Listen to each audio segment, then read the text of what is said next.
Hi. It's good to be here with all of you. I always like coming here to Singapore.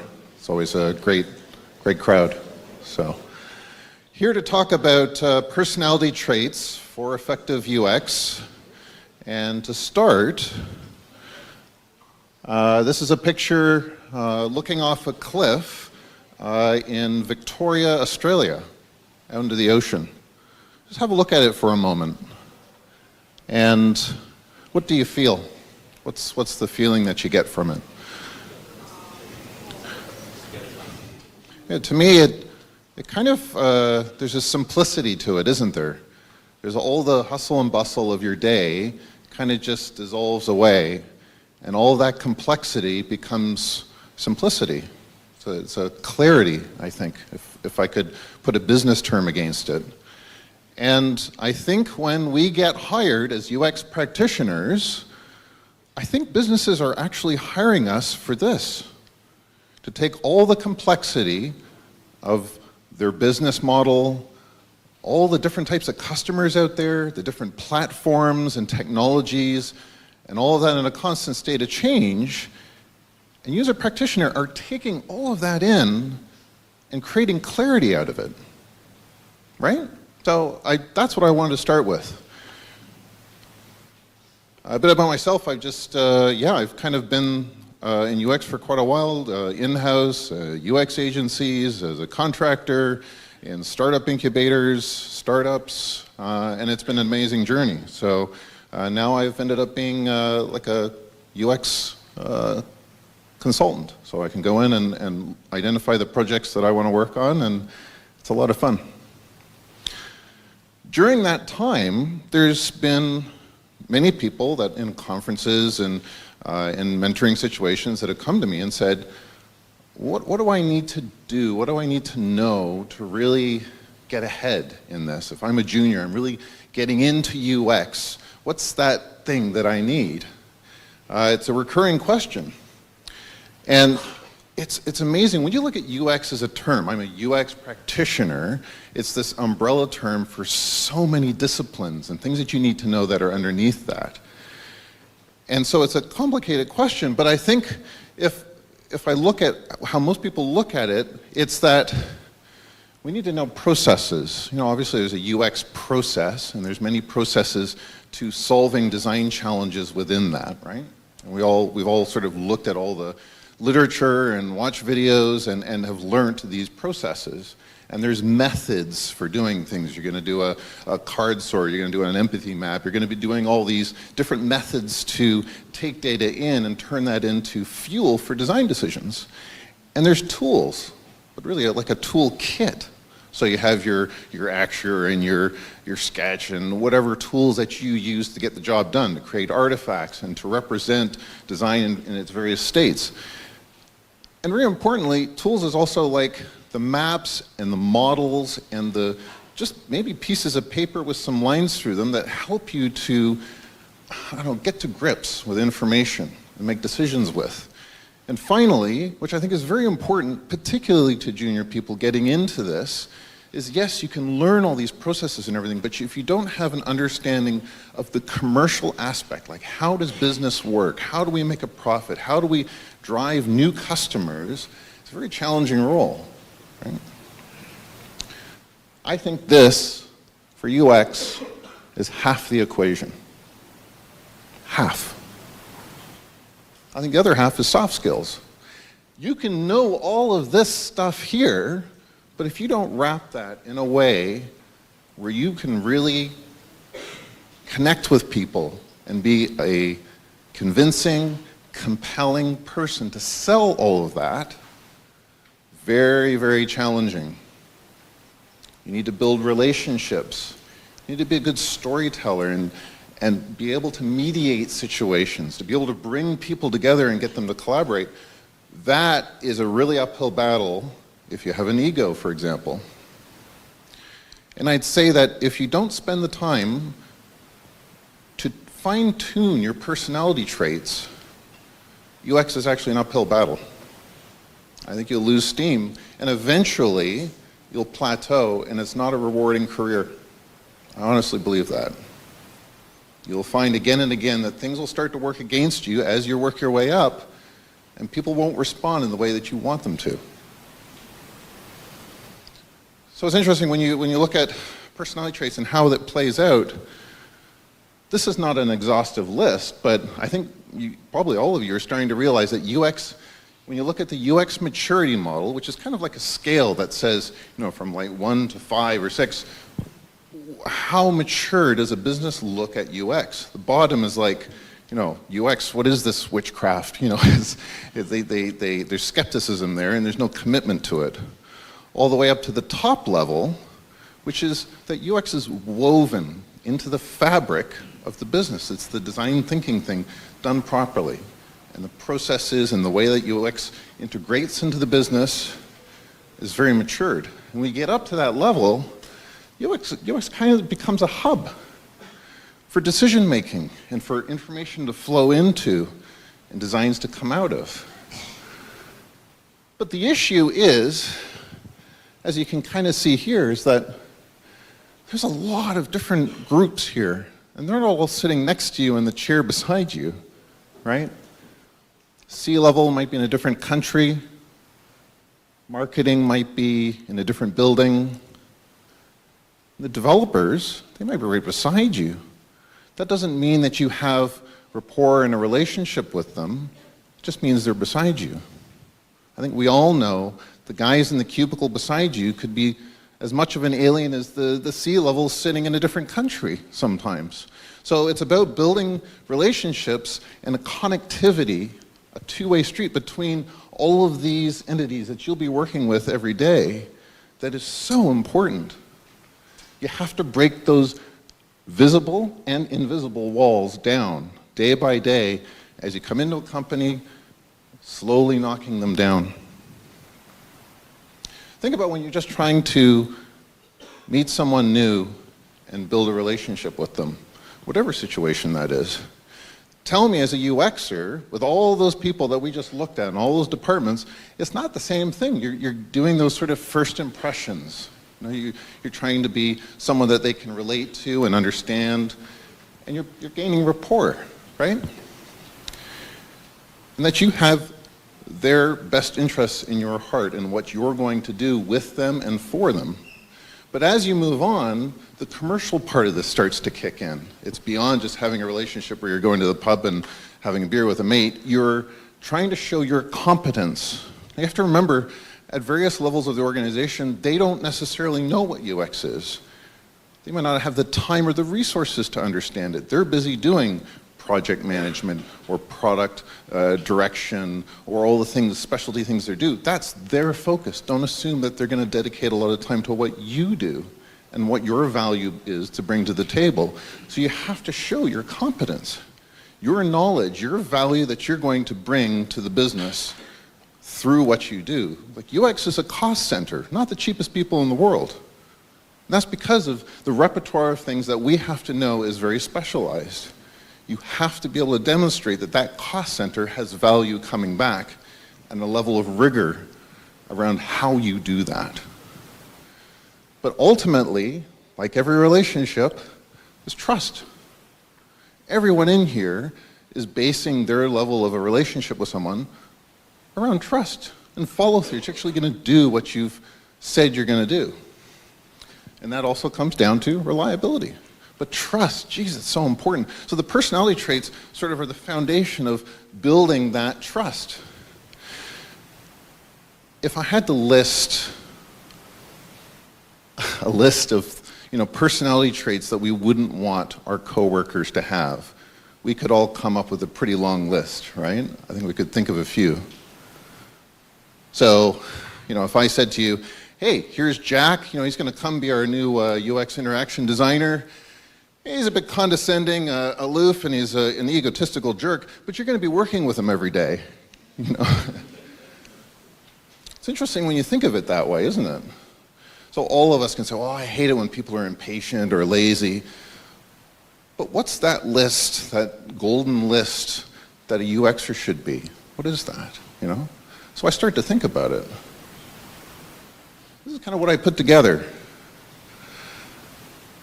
I think these are such beautiful things to have as people, but as professionals, when we're dealing with others in so many different ways every day to tackle the challenges that we have, it's an amazing list.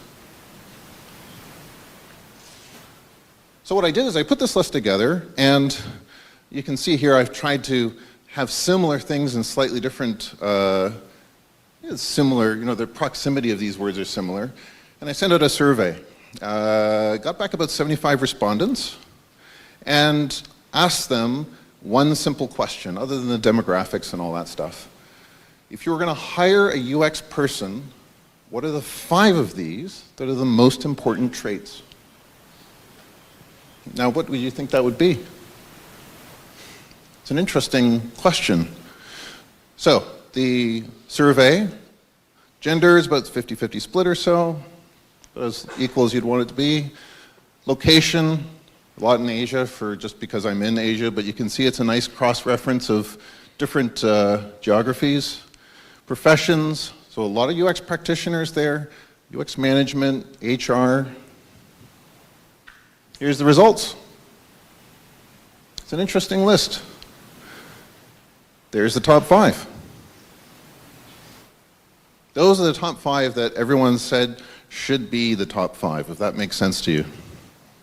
And I think there's some usual suspects there. I think some of those are not a shocker, right? There they are. Empathy. There is no shortage of literature about how empathy plays into UX, so I'm not gonna go over that one in great detail. Collaboration. I mean, this is people designing for people with people. So if you can't collaborate, wow, it's a tough, long career path. Whoa. Inquisitive, I think, is really important. It's interesting when I have interviews, and I'm interviewing people for UX positions, and I ask them, so what questions do you have for me? I've sort of gone through and I learned a bit more about you. Tell me, what do you want to know? If they say, no, that's okay, no, I think everything's all right, there's no callback. It is impossible for a good UXer to not have a billion questions where I'm literally having to say, look, I think my time's up, I gotta go to the next call. You want that inquisitiveness, you want to be digging deeper, you want to know, like, okay, who am I going to work with, what kind of projects, like, what's your process, it goes on and on and on. That's being inquisitive. Adaptive. Tell me every day you don't have to be adaptive. I mean, adaptive is one of those key things that we're so good at, right? If you just took the standard UX process and said, hey, I'm going to apply this verbatim every single time I have a design challenge, that's a boring job. And not only that, but I think that the standard UX process is a bit difficult to fit in every situation. You got to be adaptive. And then finally, understanding.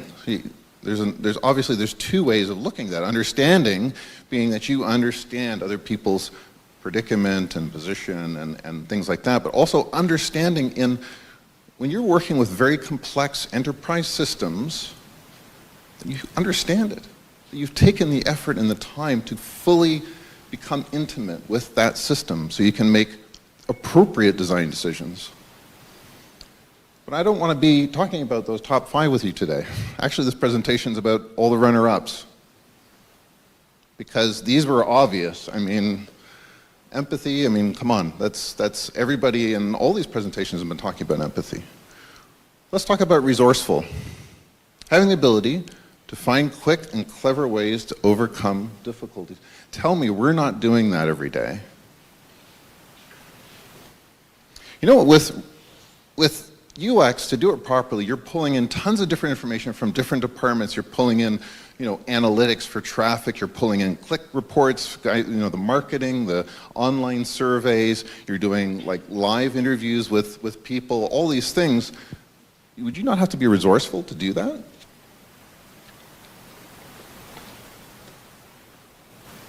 Persistence. How do you get access to all that information? If you're in an enterprise environment, how many of you have come up to the problem of saying, hey, I need to interview a few customers. can I get access to them? Or, hey, I'd like to do a contextual inquiry with about 10 people in the warehouse. Do you mind if I just sort of bug them for the next 3 hours on Friday? Oh, I need to get access to the BI reports so I can do some analysis. Ever run into a problem trying to get access to that stuff? And was it persistence that ultimately got you to what you needed? Articulation, my gosh, the fact that it's in 8th place. If you cannot clearly articulate very complex design decisions, the ways systems work, all these events and triggers and rules and algorithms and things that make your design work, if you cannot express those clearly to a boardroom of stakeholders, again, pretty tough. Articulation. Try to talk about a complex shopping cart system where there's a million different rules coming in over a Skype call. And you tell me that articulation is not critically important to convey the information that you need. Look at that. We're the 3rd last now. We've jumped way down the list. How could you not be energetic when conducting a workshop? A room full of 20 people. They're there for the next 2 hours, and you're there to have an outcome. You have a design problem, and you need to come to an outcome. How do you guide those people and keep them focused and on track and on pace for 2 hours without energy?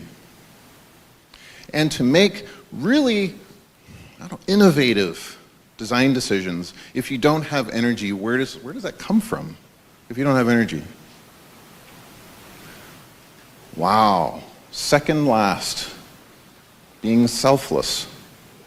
This is kind of like the empathy and all of those types of terms where you're doing this for someone else.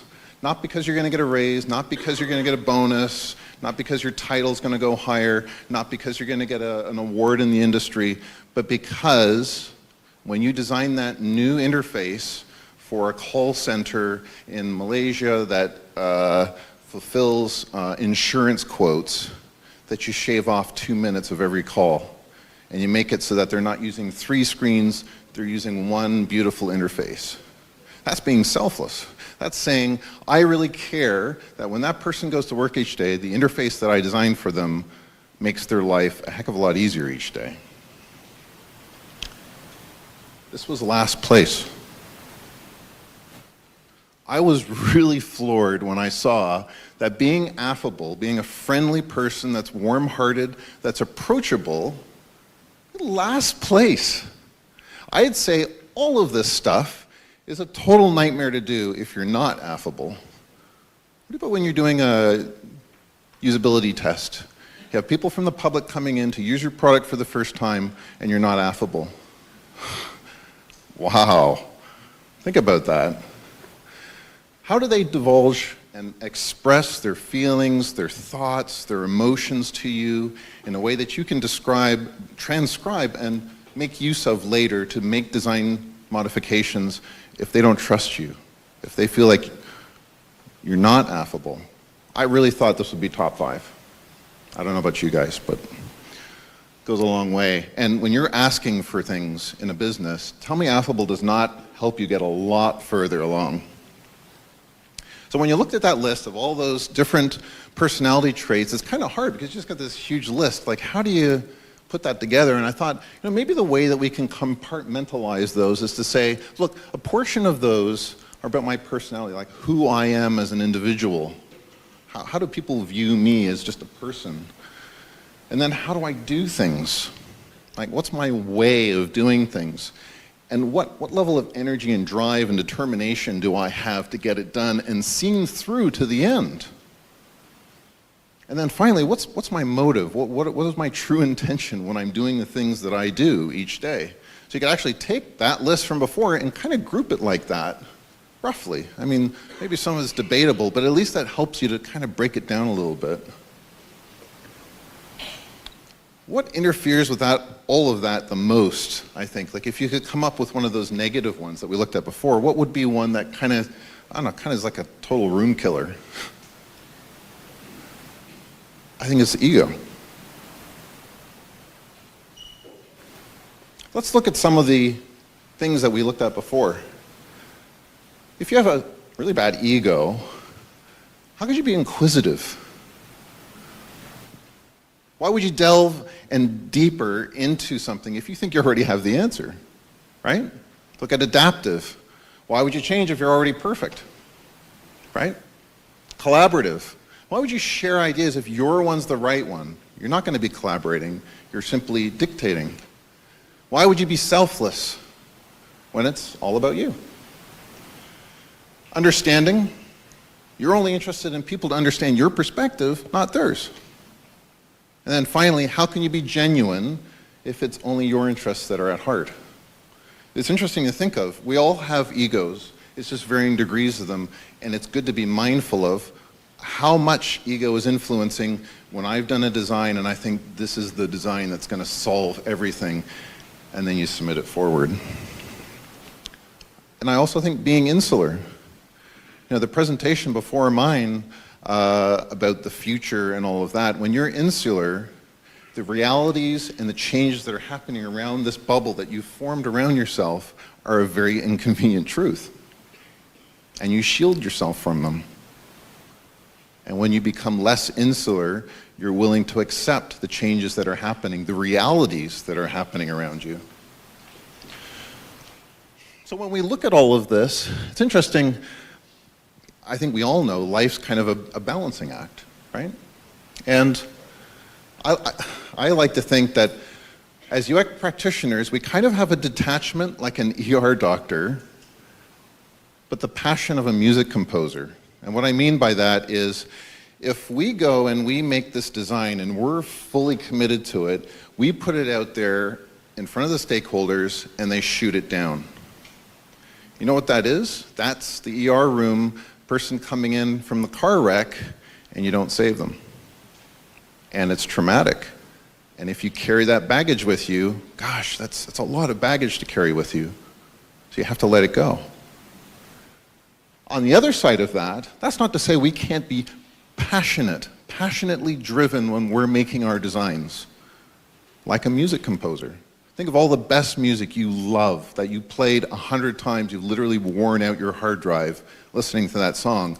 Guaranteed, the composer was passionate about that. So there has to be that happy medium somewhere.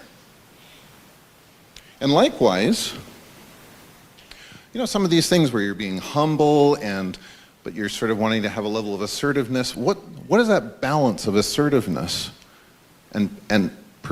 Basically what you're trying to do is pick your battles. Because on one end, you're a doormat.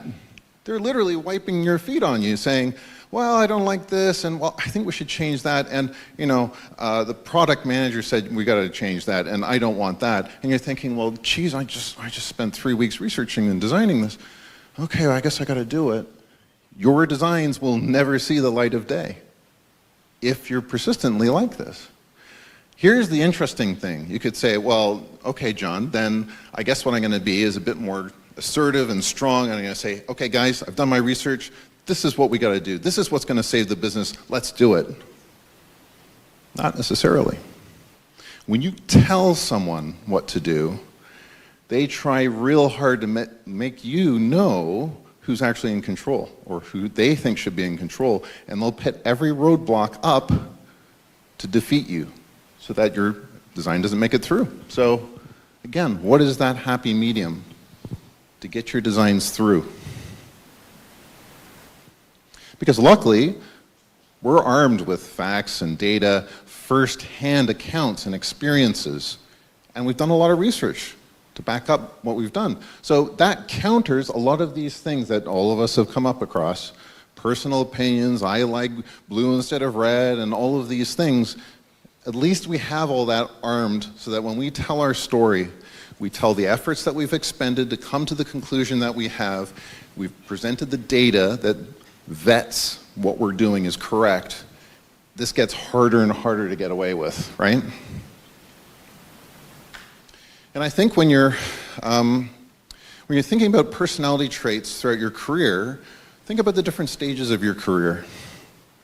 So if you're just learning right now, you're just getting into UX, this is one of your first conferences, consume knowledge and just build a consciousness of this. Just be mindful of how you present yourself and how you go about activities. And like I said before, when you get that first interview and you're talking with a recruiter or someone in the company, people ask, well, how do I separate myself?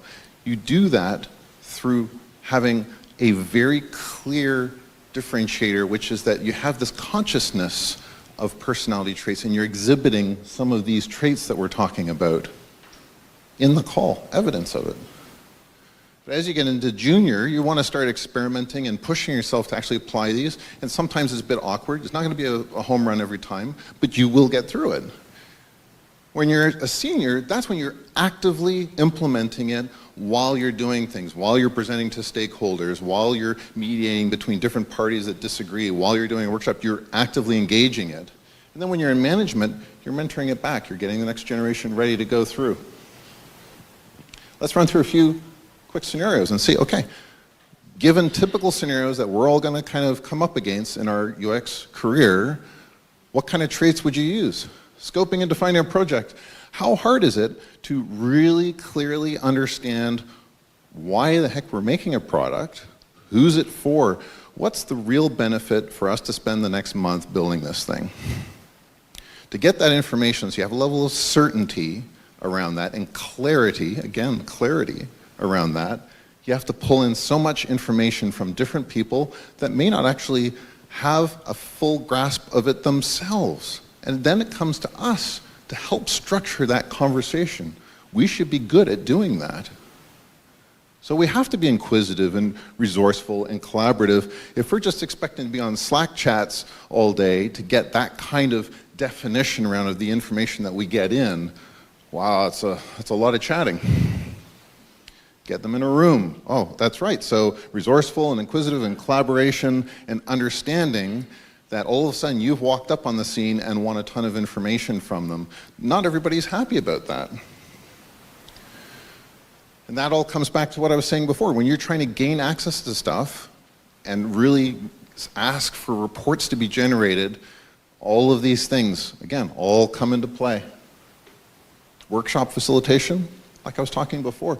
How could you not do a workshop facilitation if you're not a confident facilitator, right?